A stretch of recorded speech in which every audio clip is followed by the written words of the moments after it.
لقد كان لكم في رسول الله أسوة حسنة صدق الله العظيم وبلغنا رسولنا الكريم ونحن على ذلك لمن الشاهدين والشاكرين والحمد لله رب العالمين. رفيقان ملت اسلامیہ کرنے سے پہلے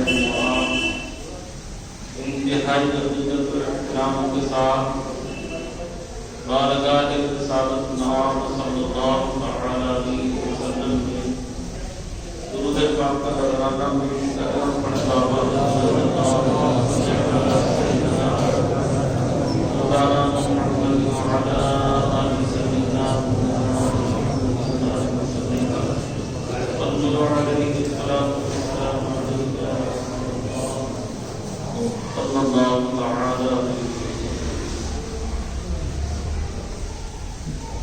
ماہ رجب المرتب کی یاد 16 تاریخ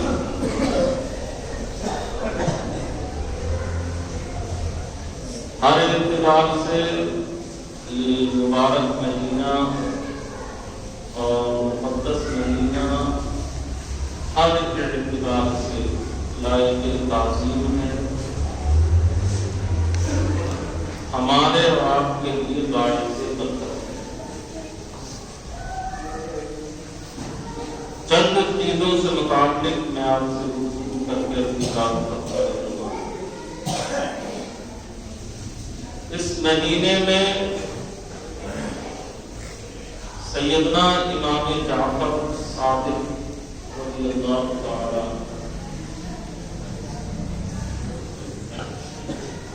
ان کی نیاز اور فاتحہ ہوتی ہے جسے ہم سننے کہتے ہیں.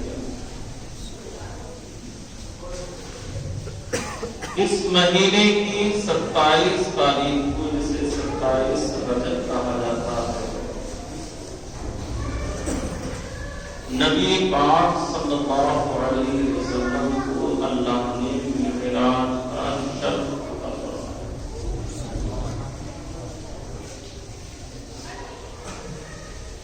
سیدنا امام جعفر صادق رضی اللہ تعالیٰ عنہ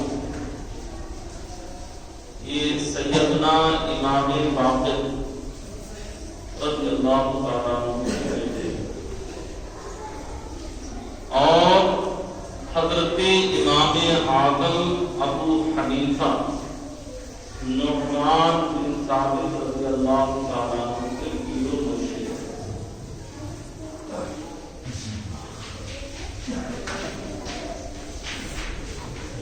اس مہینے میں سیدنا امام جعفر صادق رضی اللہ تعالیٰ عنہ کی لوگ نیاز کریں. آپ کی تاریخ کے تعلق سے مختلف باتیں ملتی ہیں. کسی نے 15 کا قول نقل کیا اور کسی نے 17 کا نقل کیا اور کوئی 22 کا نقل کرتا. آپ حضرات نے بعض علماء کے زبانی سنا ہوگا یا کبھی یوٹیوب وغیرہ پہ آپ نے تقریر سنی ہو تو کوئی کہتا ہے 22 رجب میں نہیں 15 رجب میں فاتحہ دلانی چاہیے, کوئی کہتا ہے 17 دلانی چاہیے. نہ کسی حدیث میں ہے نہ کسی قرآن کی آیت سے ثابت ہے کہ امام جعفر صادق رضی اللہ عنہ کی فاتحہ فلاں تاریخ میں ہوگی. ایسا قرآن و حدیث میں موجود ہے. لیکن ایک بات ذہن نشی کر لیں آپ لوگ بہت اچھی طریقے سے, تاریخ کے اختلاف سے ذات پر کوئی فرق نہیں آتا. مثال کے طور پر میری تاریخ پیدائش کچھ بھی مان لی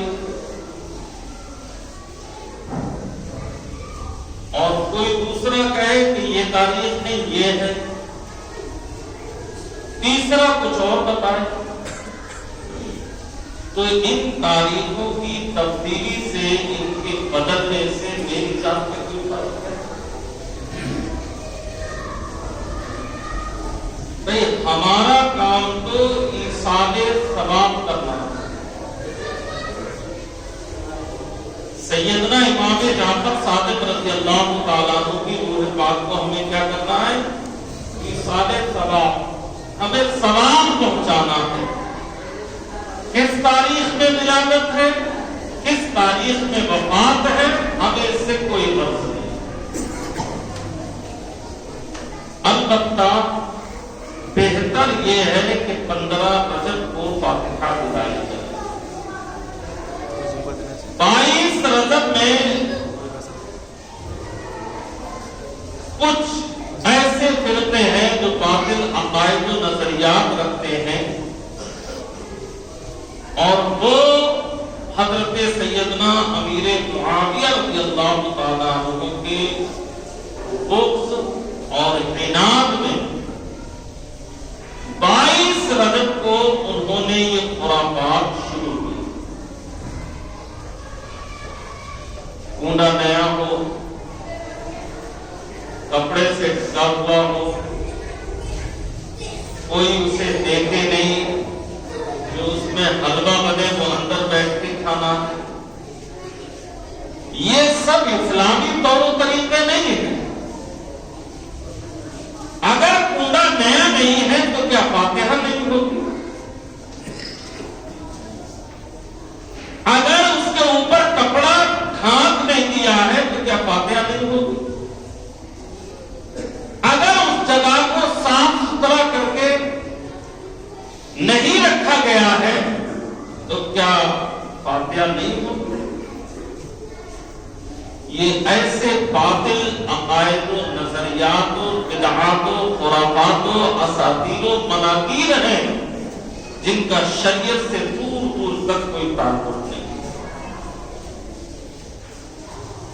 میں ہمیشہ ایک بات یہ کہا کرتا ہوں کہ جو چیزیں ہمارے لیے ضروری ہیں ہم ان سے بہت دور جا رہے ہیں، اور جو غیر ضروری چیزیں ہیں ہم نے انہیں فرض سے زیادہ کا عہدہ دیا۔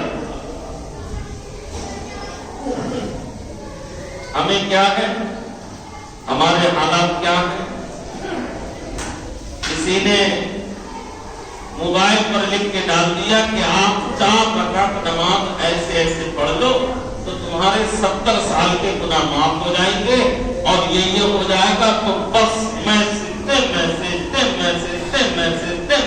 لگا پڑا ہے، ارے 4 رکعت میں 70 سال کا ثواب مل رہا ہے۔ میرے بھائی تیری عقل کے تھوڑے چلنے گئی؟ کیا قضا نمازیں تیری 4 رکعت پڑھنے سے پوری ہو جائیں گی؟ تو میرے بھائی، یہ جو جہالت ہمارے اندر آ رہی ہے، یہ جو برائیاں ہمارے اندر جنم لے رہی ہیں، یہ جو بدعات ہمارے معاشرے میں جنم لے رہے ہیں، اسی کی وجہ سے اہل سنت و جماعت کو لوگ بدنام کرتے ہیں اور کہتے ہیں کہ یہ بدعتی لوگ ہیں، خرافات پھیلاتے ہیں، غلط رسموں کا استعمال کرتے ہیں۔ میرے بھائی، ہم نہ بدعتی ہیں، نہ ہمارے اندر غلط رسومات ہیں۔ کچھ لوگ ہیں جو جہالت کے طور طریقے اختیار کیے ہوئے ہیں، کچھ لوگ ہیں کہ جن کے سر پر جہالت کا تاج رکھا ہوا ہے، اور پھر وہ ان بدعات اور خرافات میں گرفتار ہیں۔ ہمارے معاشرے اور ماحول میں یہاں تک داخل ہو چکا ہے کہ اگر ہمارے پاس پیسہ نہیں ہے تو ہم قرض لیتے ہیں امام جعفر صادق رضی اللہ تعالیٰ عنہ کی فاتحہ کے لیے، پھولوں کے لیے، کہ ہمیں پوری بنانی۔ عورتیں بیٹھ کر وہاں منتیں مانگتی، عورتیں بیٹھ کر وہاں بچوں کی دعائیں مانگتی ہیں، کہ ہماری اولاد ہو جائے کچھ ایسی رسم ہے کہ یہ اتنا بڑا پنڈا ہے یہ بغیر بولے کھا لو گے تو تمہارے اولاد ہو جائے. کیا ہمارا ایمان و عقیدہ اتنا کمزور ہو گیا؟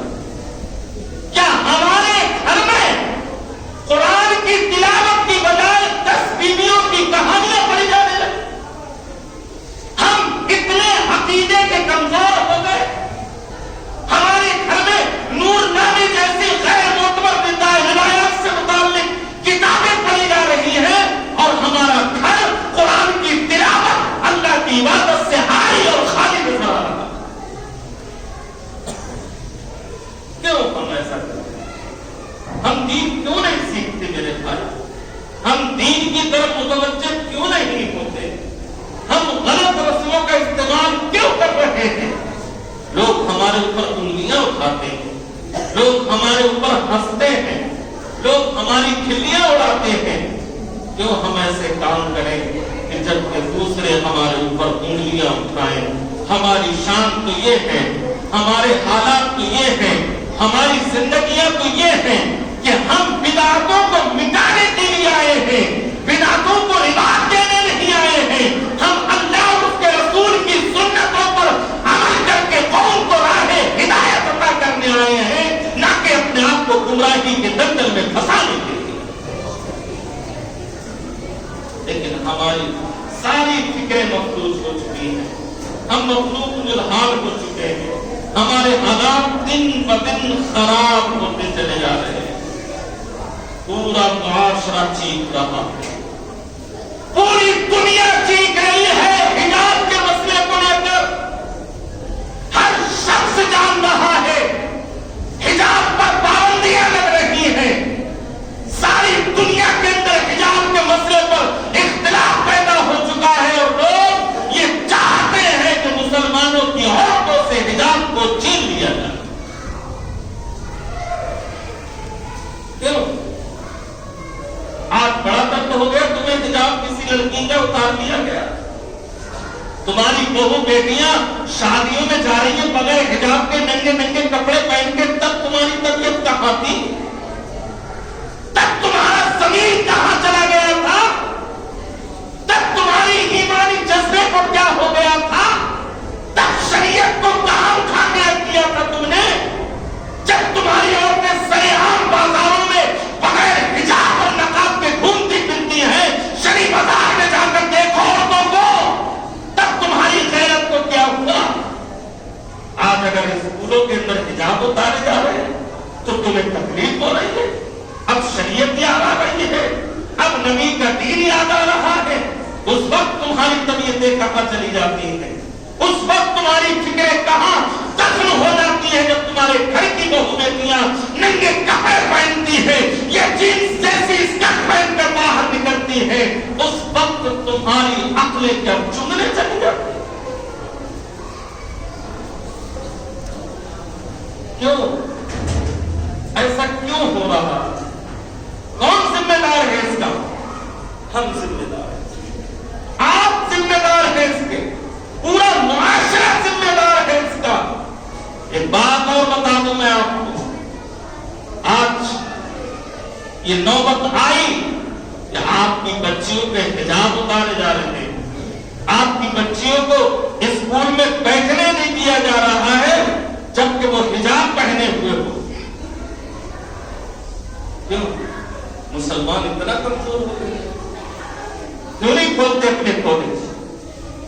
کیوں نہیں کھولتے اپنے اسکول؟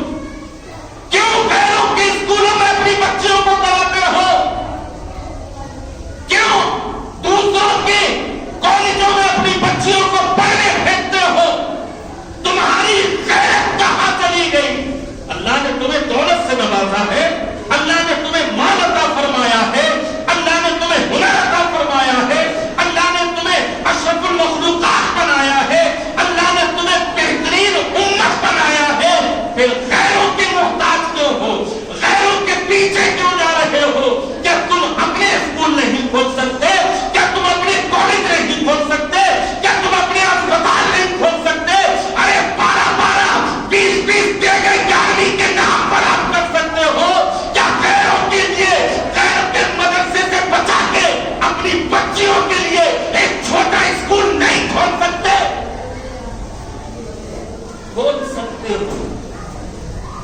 مگر کیوں؟ ہم کیوں کھولیں گے؟ ہم تو دوسرے کے عادی بن چکے ہیں، ہم تو دوسرے کے مقلد بن چکے ہیں، ہم تو دوسرے کے پیچھے چلنے کے ایسے خوگر ہو گئے ہیں کہ ہمیں خود اپنا راستہ نظر نہیں آتا، ہم تو دوسروں کے نقش قدم پر چلنے کو کامیابی کا راستہ تصور کرتے ہیں۔ مسلمانوں، کب تک غفلت میں رہو گے؟ کوئی بات نہیں ہے، غفلت میں پڑے رہو۔ اتنی بڑی یونٹی، اتنی بڑی تعداد مسلمانوں کی گردن پرید ہے، اور کوئی تمہارا اسکول نہیں، کوئی تمہارا ایسی جگہ نہیں جہاں تم اپنی بچیوں کی شادیاں کر سکو، کوئی تمہارا ایسا اسپتال نہیں جس میں کسی عورت کی ڈلیوری ہو سکے، جہاں لیڈیز ڈاکٹر ہو، مردوں کا کوئی کنیکشن نہیں ہونا چاہیے۔ کیا یہاں کے لوگ اتنے کمزور ہیں؟ ارے میرے بھائی، ہزاروں چیزوں کے لیے آپ چندہ کرتے ہو، ہزاروں چیزوں کے لیے آپ پیسے اکٹھا کرتے ہو، کبھی دماغ لگاؤ، کبھی تھوڑی سی فکر کو اپنے ہلاؤ، یہ جم چکی ہے برف کی طرح، اس کا استعمال کرو، اپنے معاشرے میں اپنے کالج بناؤ، اپنے اسپتال بناؤ، اپنی یونٹی بناؤ، پھر تم دوسری قوموں کو دیکھو گے کہ وہ تم ان کے قدم پر نہیں چل رہے ہو، بلکہ وہ تمہارے نقش قدم پر چلیں۔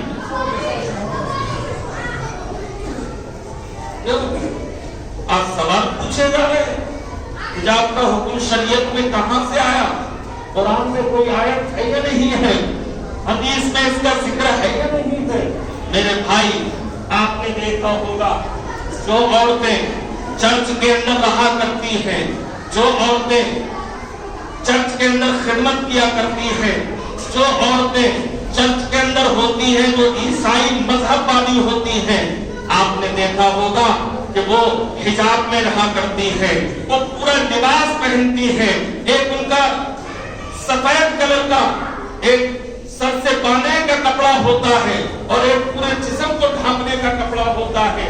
وہ کہیں بھی چلی جائے، چاہے چرچ کے اندر رہے یا باہر آ جائے یا کہیں دور کا سفر کر رہی ہوں، مگر ان کا وہ حجاب نہ آج تک کسی نے اتارا ہے، نہ کسی کو اتارنے کی ہمت ہے، نہ کسی نے یہ کہا ہے کہ یہ حجاب کیوں پہنتی ہے۔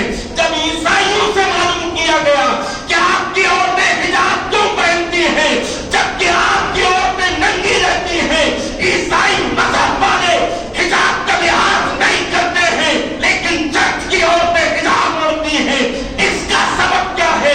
تو عیسائیوں نے کہا تھا ہمارے مذہب میں جو عورت پاکیزہ ہوتی ہے، جو عورت ایماندار ہوتی ہے، عیسائی مذہب کو ماننے والی ہوتی ہے، وہ عورت حجاب اوڑھا کرتی ہے اور ہمیں اسے مقام اور مرتبہ دیا کرتے ہیں۔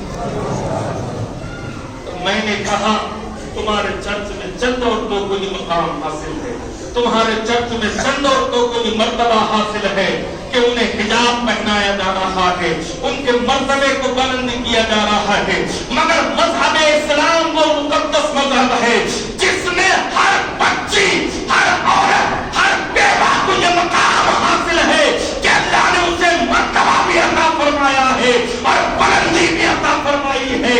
یہی عورت جب ماں کے مرتبے کو پہنچتی ہے تو جنت اس کے قدموں میں ہوا کرتی ہے، اور یہی عورت جب تمہاری ساس بن جایا کرتی ہے تو ماں کا درجہ حاصل کر لیا کرتی ہے۔ ہمارے مذہب میں سب کو یہی حکم دیا گیا ہے، ہمارا مذہب تو ہے ہی پاکیزہ، ہمارے مذہب ماننے والے بھی پاکیزہ ہیں، ہماری عورتیں بھی پاکیزہ ہیں، تمہاری تو چند ہے، ہماری تو ہر عورت پاکیزہ ہے، جو ایمان لانے والی ہے، جو مسلمان ہے، جو کلمہ پڑھنے والی ہے، وہ عورت پاکیزہ بھی ہے، مطہر بھی ہے، صادقہ بھی ہے، امینہ بھی ہے۔ اللہ نے اس کے مرتبے کو بلند بھی فرمایا ہے، اللہ نے اسے عزت اور تکریم سے بھی نوازا ہے، نبی نے اس کے مرتبے کو بلند کیا ہے۔ تو ہمارے تو پورے معاشرے میں، ہماری تو پوری یونٹی کے اندر ہماری مسلم عورتوں کا مقام بلند و بالا ہے۔ لیکن کبھی غور نہیں کریں گے ہم اس طرف. ہماری توجہ کبھی اس طرف نہیں ہوگی کہ ہمیں کوئی ایسا کام کر جانا چاہیے جو ہماری قوم کے لیے بہتر ہو. ہمیں کوئی ایسا قدم اٹھانا چاہیے جو ہماری قوم کے مستقبل کو تابناک اور روشن بنا دے. ہمیں کوئی ایسا کارنامہ انجام دینا چاہیے جو ہماری قوم کو زمین سے اٹھا کر اوج سریا تک پہنچا دے. ہمیں ایسے کارنامے انجام دینا چاہیے. مگر نہیں، ہم انجام کیا دیں گے؟ ہم جہاں جہاں مہینے گزرتے جائیں گے، جو جو تاریخیں آتی جائیں گی، ہم ان تاریخوں میں اکٹھا ہو جائیں گے. کوئی عرس میں جا رہا ہے، کوئی کلیر شریف جا رہا ہے، کوئی اجمیر شریف جا رہا ہے، کوئی کہیں جا رہا ہے. میرے بھائی یہ ساری باتیں ٹھیک ہیں، آپ مزارات اولیاء پر جاؤ، کوئی منع نہیں کرتا ہے. مگر اتنے پیسے خرچ کر کے صرف زیارت کے لیے جانا، اس سے کوئی فائدہ نہیں ہے. کسی اللہ والے کو اگر خوش کرنا ہے، اس کے نام سے کوئی اسپتال کھلوا دو اور پھر اس کے لیے سارے ثواب کر دو. قسم خدا کی اللہ بھی راضی ہو جائے گا اور اللہ کا ولی بھی راضی ہو جائے گا. مگر نا، ہمیں یہ کچھ نہیں کرنا ہے. ہمیں اپنی مسجدیں خوبصورت بنانی ہے، ہمیں بہترین گھر تعمیر کرنے ہیں. ہمیں اپنے معاشرے سے کوئی مسروکار نہیں ہے. ہمارے معاشرے میں کیا چل رہا ہے؟ آج پوری دنیا چیخ رہی ہے، آج پوری دنیا حجاب کے چکر میں ہے. میں پوچھنا چاہتا ہوں، تمہاری عورتیں کتنا حجاب اوڑھتی ہیں؟ تمہاری عورتیں کتنا پردہ کرتی ہیں؟ پہلے اپنے گھر کا ماحول صحیح کر لو. جب تم صحیح ہو جاؤ گے، تمہارے گھر کا ماحول صحیح ہو جائے گا، تو دیگر عورتیں بھی اپنے آپ کو صحیح پہلو میں ڈھالیں. مگر ہمیں اس طرف توجہ کرنا. میرے بھائی، یہ ایک ایسی حقیقت ہے جس سے کسی کو انکار نہیں ہے. اللہ کے نبی صلی اللہ علیہ وسلم کے زمانے میں آپ غور کریں، حدیث کو پڑھ کے دیکھیں. حضور کے زمانے مبارکہ میں مسجد کے اندر عورتیں نماز پڑھنے آ جایا کرتی اور جماعت کے ساتھ نماز پڑھتی. حضور کا وصال ہو گیا، حضرت ابوبکر کے زمانے میں بھی عورتوں نے نماز پڑھی. حضرت عمر کے زمانے میں جب آتا ہے اور فتنے پھیلنے لگے تو حضرت عائشہ رضی اللہ تعالی عنہا نے کہا تھا، آج اللہ کے نبی صلی اللہ علیہ وسلم حیات ہوتے، زندہ ہوتے، تو آج عورتوں کو منع کر دیا جاتا کہ وہ مسجدوں میں نماز پڑھنے کے لیے نہ. اور یہی ہوا، حضرت عائشہ کے فرمان پر عمل کیا گیا، عورتوں کو روک دیا گیا نماز پڑھنے سے. کیوں روکا گیا؟ اللہ کے مقدس گھر میں آنے سے روک دیا گیا. اس سے پاکیزہ اور مطہر جگہ کون سی ہو سکتی ہے جہاں عورت کو آنے سے روک دیا گیا؟ کیوں؟ تاکہ فتنہ نہ پھیلے، تاکہ فتنہ پیدا نہ ہو جائے، تاکہ معاشرے میں بگاڑ پیدا نہ ہو جائے. آج لوگ گلی کوچوں میں عورتوں کو تکتے ہیں، کل لوگ اللہ کے مقدس اور پاکیزہ گھر میں عورتوں کو تکیں گے. فتنے کو بند کرنے کے لیے یہ قدم اٹھایا گیا. اللہ کے نبی صلی اللہ علیہ وسلم نے فرمایا، عورتیں قبرستان نہ جائیں. کیا ہو گیا قبرستان جانے میں؟ کون سی غلطی کرتی ہے عورتوں نے قبرستان جانے میں؟ اگر قبر پہ عورتیں چلی جائیں تو کیا پریشانی ہے؟ لیکن نہیں، اسلام ایسا مذہب ہے جو ہر اٹھنے والے فتنے کو اس کے وقت سے پہلے ہی دفن کر دیا جاتا ہے. ہر وہ فتنہ، ہر وہ بات جس سے فتنہ پیدا ہو سکتا ہے، شریعت نے اس سے منع کر دیا ہے. عورتوں کا جانا اس لیے منع ہے، عورت جائے گی قبرستان تو فتنہ پیدا ہوگا، عورت مزار پہ جائے گی تو فتنہ پیدا ہوگا. اللہ کے نبی نے فرمایا، عورتوں پر لعنت کی گئی ہے جو قبرستان جائے یا مزارات پر حاضر. کیوں؟ فتنے کی وجہ سے نا. اب سوال یہ ہے، جب سارے کام فتنے کی وجہ سے ہیں تو بعض لوگ کہہ دیا کرتے ہیں کہ ارے قرآن کریم میں تو یہ ہے کہ وہ اپنے سر کو ڈھانپے رہے، جسم کو ڈھانپے رہے، چہرہ کھلا رہے، ہتھیلی کھلی رہے اور کٹوں کے نیچے کے پاؤں کھلے رہے، اتنی اجازت دی ہے شریعت نے؟ میں نے کہا ہاں بالکل اجازت دی ہے، بہت ساری باتوں کی شریعت نے اجازت دی ہے، مگر اس کا یہ مطلب تھوڑی ہے کہ میٹھا میٹھا ہپ ہپ اور کڑوا کڑوا پھر بولو تو کہ جو اپنے مطلب کی ملی وہ لے لی اور جو اپنی طبیعت کے موافق نہیں ہوئی اسے رد کر دیا. ایسا نہیں ہوتا شریعت میں. اسی لیے مسئلہ ہے کہ آپ اگر کسی ایک امام کی تقلید کرتے ہیں تو آپ کو دوسرے امام کی تقلید کرنا جائز نہیں ہے، ورنہ کیا ہوگا؟ ورنہ ہوگا یہ کہ لوگ شریعت پر کم اور طبیعت پر زیادہ عمل کریں. تو میرے بھائی کیوں؟ فتنے کی وجہ سے. تو شریعت نے کہا، علامہ ابن عابدین شامی علیہ رحمٰن کتاب شامی میں لکھا کہ عورتوں کے لیے ضروری ہے کہ وہ پردے میں رہیں، اپنے چہرے کو بھی چھپائے، اپنی ہتھیلیوں کو بھی چھپائے. یہاں تک کہ اللہ کے نبی نے حدیث میں ارشاد فرمایا اگر کوئی عورت خوشبو لگا کے نکلتی ہے اور کسی غیر محرم نے اس کی خوشبو کو سونگا ہے، اس کے دل میں خدشہ پیدا ہوا ہے، وسوسہ پیدا ہوا ہے، تو اس گناہ کی ذمہ دار یہ عورت ہے جس کے ساتھ 70 شیطان نکلتے ہیں. اس لیے عورتوں کو بناؤ سنگار کے ساتھ گھر سے باہر مت. عورتیں کیا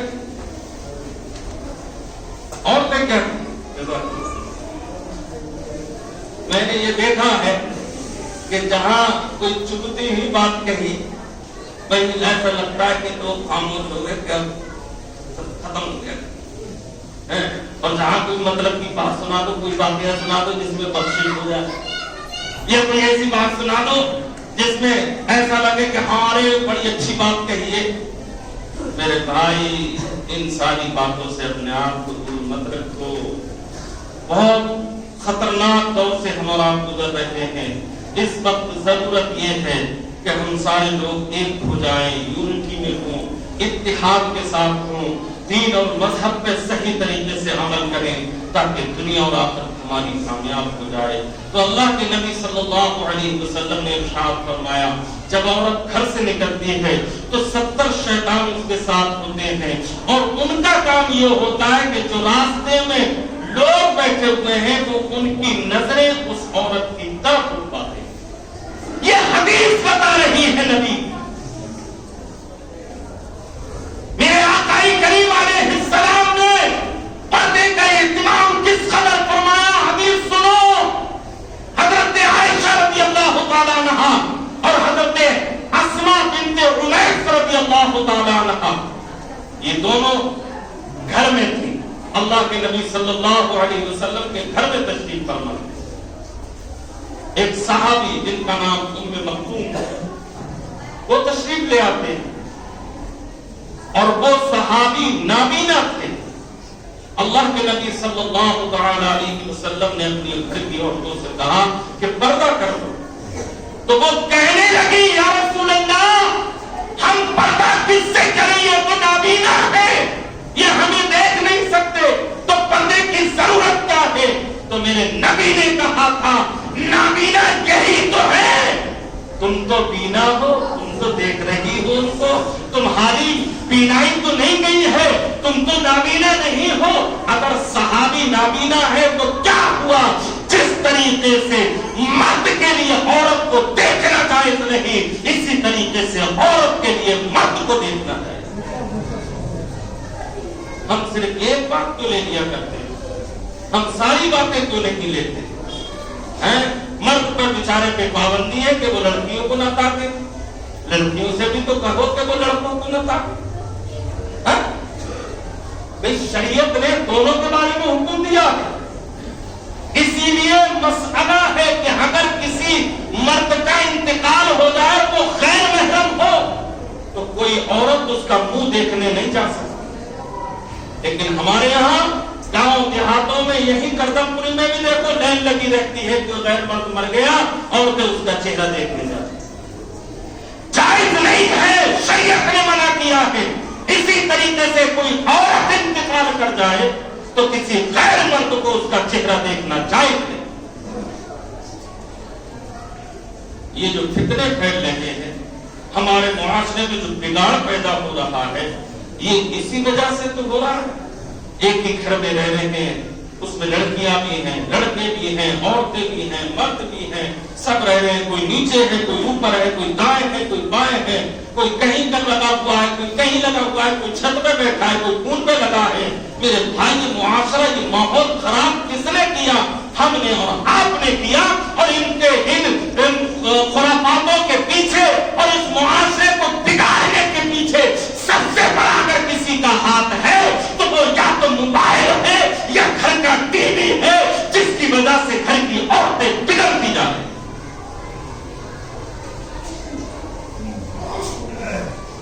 میرے بھائی، باتیں بالکل سچ ہیں. آپ کو کڑوی لگے تو میں اس کی گارنٹی نہیں لے رہا ہوں، لیکن جو باتیں ہیں وہ بالکل سچائی پر مبنی ہیں.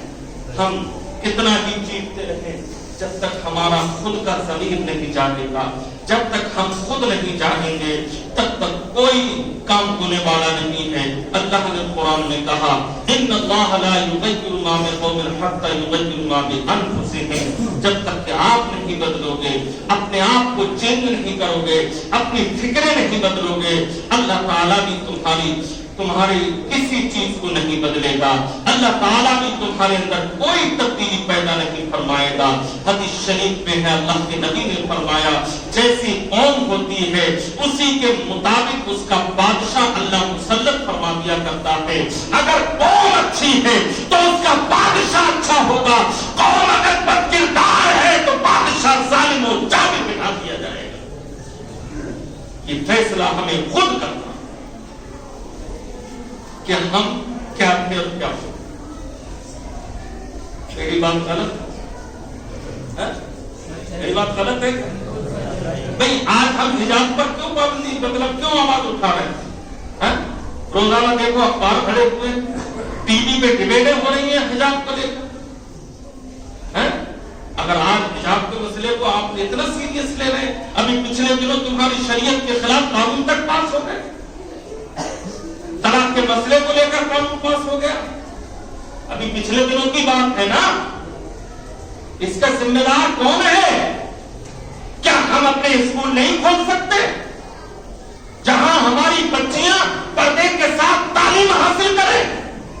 کیا ہم ہاسپٹل نہیں کھول سکتے چھوٹا موٹا جہاں ہماری عورتوں کی ولادت، ان کے بچوں کی ولادت ہو سکے، جہاں کوئی مرد نہ ہو، عورتیں دیکھنے والی ہو؟ ہم سب کچھ کر سکتے ہیں. ہمارا کوئی ایسی جگہ یا میرج ہال نہیں جہاں ہم اپنی بچیوں کی شادی کر سکیں. مسلمانوں، ہم کیوں اتنے پچھڑے ہوئے ہیں؟ ہماری قوم تو سب سے سرفراز تھی، سب سے بلندوں والا تھی، اس سے بہتر کوئی قوم نہیں تھی.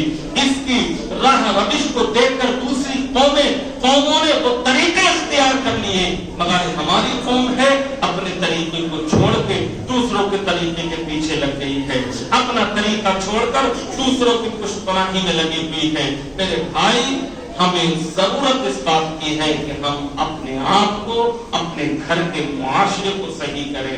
انشاءاللہ العظیم ایسا عظیم انقلاب آئے گا کہ دنیا دیکھتی رہ جائے گی اور مسلمان پھر اسی عروج پر آ جائے گا، پھر اسی ترقی پر آ جائے گا جس طریقے پر پہلے مسلمان تھا انشاءاللہ. لیکن ضرورت اس بات کی ہے کہ ہم جو کام کر رہے ہیں وہ خلوص نیت کے ساتھ کریں، اخلاص کے ساتھ کریں، محبت کے ساتھ کریں، تاکہ ہمارے کام میں ترقی ہو اور اللہ ہمارے کام سے راضی ہو جائے.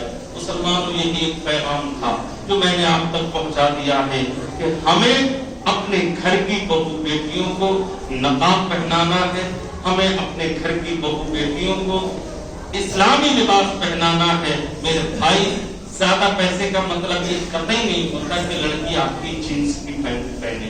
زیادہ پیسے کا مطلب یہ قطعی نہیں ہوتا کہ اس کی آدھی ٹانگیں کھلی رہے اور آدھی پر کپڑا رہے. میرے بھائی، زیادہ پیسے کا یہ قطعی مطلب نہیں ہوتا کہ اپنی بہو بیٹیوں کی تصویریں کھنچا کر فیس بک اور ٹویٹر پر آپ لگائیں. زیادہ پیسے کا یہ قطعی مطلب نہیں ہے کہ آپ اپنی بہو بیٹیوں کو کھلے بازار گھماتے پھریں اور انہیں پکنک کراتے پھریں، یہ قطعی زیادہ پیسے کا مطلب نہیں ہے۔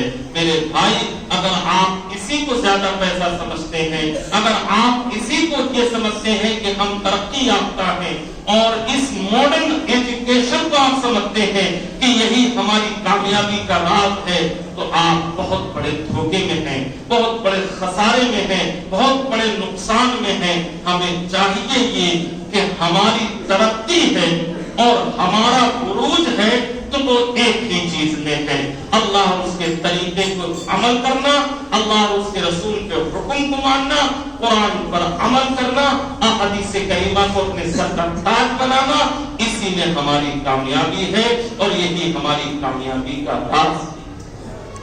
اگر ہم نے ایسا نہیں کیا، دوسری قوموں کے پیچھے بھاگتے رہے تو وہ دن دور نہیں ہے کہ آج تمہارے حجاب پر پابندی ہے، کل کسی اور پر لگے گی، پرسوں اذان پہ ہوگی، کچھ دنوں بعد نماز پہ ہوگی۔ حالات تو دھیرے دھیرے بنتے جا رہے ہیں۔ مسلمان جب تک ایک نہیں ہوگا، ایک پلیٹ فارم پہ نہیں آئے گا، اپنے بچوں کو دین نہیں سکھائے گا، مذہب نہیں بتائے گا، دین ہمارا کیا کہتا ہے یہ نہیں بتائے گا، تب تک ہم کامیاب نہیں ہو سکتے ہیں۔ ہم تو ایک دوسرے کی ٹانگیں کھینچنے میں لگے رہتے ہیں۔ اگر کوئی ترقی کر رہا ہے تو ہم اسے یہ کوشش کرتے ہیں کہ اسے پچھاڑ دیں، اگر کوئی اور بلندیوں پر جا رہا ہے تو ہماری کوشش یہ رہتی ہے کہ اسے اوپر سے دھکا دے دیا جائے اور اس کا خاتمہ کر دیا جائے۔ مسلمان اس قوم کا نام ہے جو کبھی کسی سے حسد نہیں رکھتی، کبھی کسی سے جلتی نہیں ہے، بلکہ مسلمان چاہتا یہ ہے کہ آج اس نے اتنی ترقی کی ہے، اللہ اسے اور مزید ترقی عطا فرمائے۔